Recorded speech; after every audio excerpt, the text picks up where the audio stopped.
Welcome to the Hormone Health Boss Show, where each week we will explore the tools, strategies, and education you need to confidently advocate for your health, reduce your symptoms, and navigate your journey from peri to post-menopause like a boss. I'm on a mission to ensure all women receive the great menopause care they deserve, because no one should feel dismissed, overwhelmed, or left in the dark about their health. This show is empowering you to thrive in midlife, because just surviving isn't good enough. You have a purpose, my friend, and this world needs you at your best. It's time to thrive like the boss you are. Let's get started. Hey there, girlfriend. Welcome to episode 1 of the Hormone Health Boss Show. I am so glad that you are joining me. In this episode, we are going to talk about what is menopause and why you may be feeling so frustrated in this season of life. Now, I don't know if you're in perimenopause or post-menopause, so I want to make sure that we start with some basics in this first episode. Now, I have spoken with hundreds of women entering the peri to post-menopause transition. Many women feeling frustrated, overwhelmed, confused, conflicted, fearful of what lies ahead. Because there is a lot of information out there about peri to post-menopause, but sometimes a lot of information can be overwhelming, and it can be hard to put all the pieces together.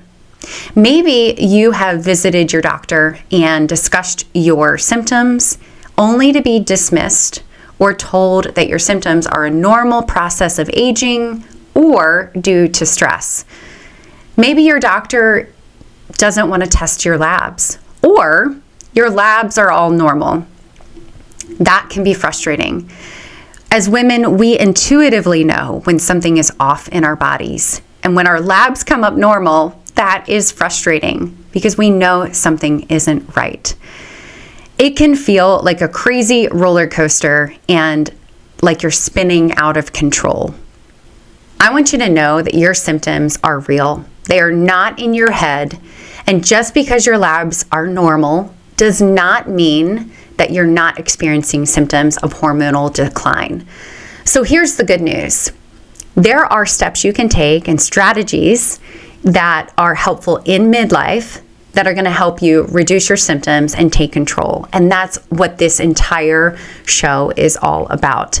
We're going to take it one step at a time, and I'm going to break down the confusing and overwhelming information into bite-sized pieces of content that you can easily understand and digest, and then apply to your life to feel better and really learn to advocate for yourself.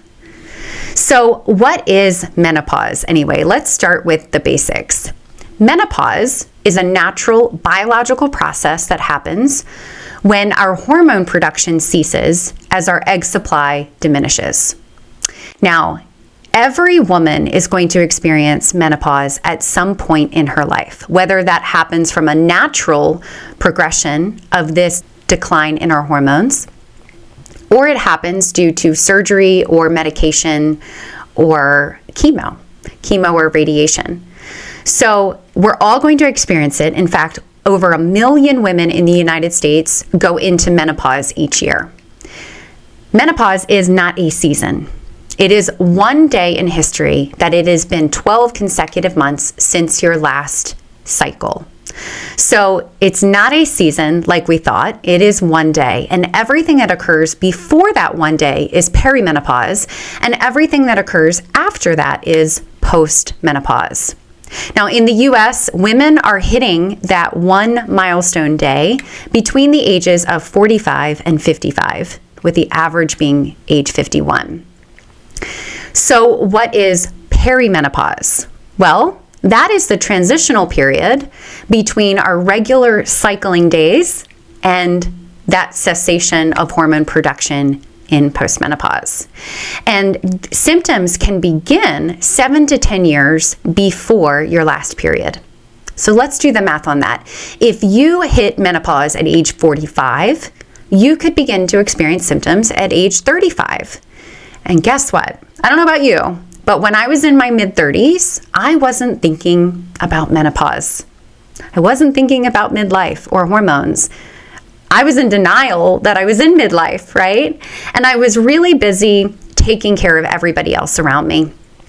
My kids, my friends, I was serving in my community, running a business, growing my career.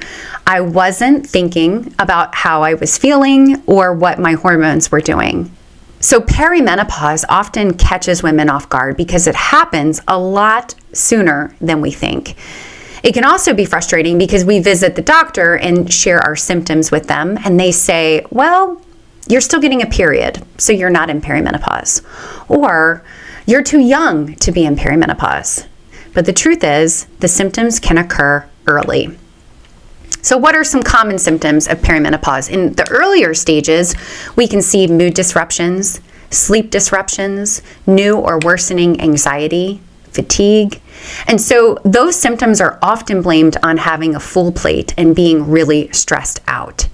And we push them off, we push them down, we try to ignore them and push through because we are strong, confident women, and we are going to do everything in our power to maintain normalcy and take care of the people around us.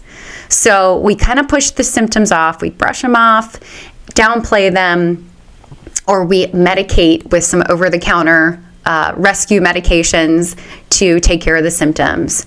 But at some point in perimenopause, as this progresses, symptoms can become very disruptive, and it can feel like you're on a roller coaster ride. 1 month you have a lot of symptoms, and the next month you feel fine. And that's because as your ovulation or as your egg supply is running out, some months you'll ovulate and some months you won't. This can lead to imbalances in your estrogen and progesterone, leaving you with heavy periods, headaches, fatigue, brain fog, weight gain, GI disturbances. In fact, there's over 100 different symptoms of perimenopause. And it's not just about hot flashes like most people think. So as this process is occurring, our hormones are fluctuating, but overall they are declining until the point where that egg supply is gone and we no longer produce hormones and have our last menstrual cycle. So we've covered menopause and perimenopause. What is post-menopause? Well, you've guessed it. Post-menopause is the rest of your life. And many women have been told over the years that once they no longer have a cycle, all of their symptoms will magically disappear. Unfortunately, this couldn't be further from the truth. As our hormones are declining in perimenopause, we are beginning to experience metabolic dysfunction, and we become very high risk for cardiovascular disease, heart attack, stroke, osteoporosis, dementia, GI disturbances, and even cancer. So even if you have sailed through perimenopause and not had a lot of symptoms, you can still wake up in postmenopause with high blood pressure, high cholesterol, and a plethora of metabolic conditions that feel like they came out of nowhere. While some of your symptoms may seem to stabilize, it is not uncommon for other symptoms to increase beyond even metabolic dysfunction. So we'll see joint aches and pains increase, arthritis, genitourinary symptoms are very common. That's pelvic floor dysfunction. Sexual intercourse becomes very painful. Low libido, chronic UTIs, even incontinence is very common. And a lot of the symptoms that women experience postmenopausally, they feel very shameful about, and they don't want to talk about it with their doctor. These are all due to that decline in estrogen and progesterone and having that decade before postmenopause of decline in hormones. So here's the important takeaway, is that the earlier we take action in this process, the better we're going to be. Now, with that said, it's never too early or too late to take control. So right now, if you are a postmenopausal woman and you are really discouraged, by the things that you're learning and frustrated that you didn't know about this information sooner, I want you to know there is still time to take action, and there are still strategies that you can do to improve your symptoms and improve your metabolic health. In upcoming episodes, we'll cover everything from how to reduce your menopausal symptoms to how to advocate for yourself so that you can thrive in midlife like a boss. If you enjoyed this episode, I'm going to ask that you share this with a friend, a girlfriend, a sister, a mother, a coworker, because we all need to know how to take control of our health and hormones and thrive like the boss we are, right? Together, we can change this narrative of menopause care in the United States, and we can support each other and thrive. I truly believe that when you know better, you can do better. So until next time, keep thriving like the boss you are. I will see you next week.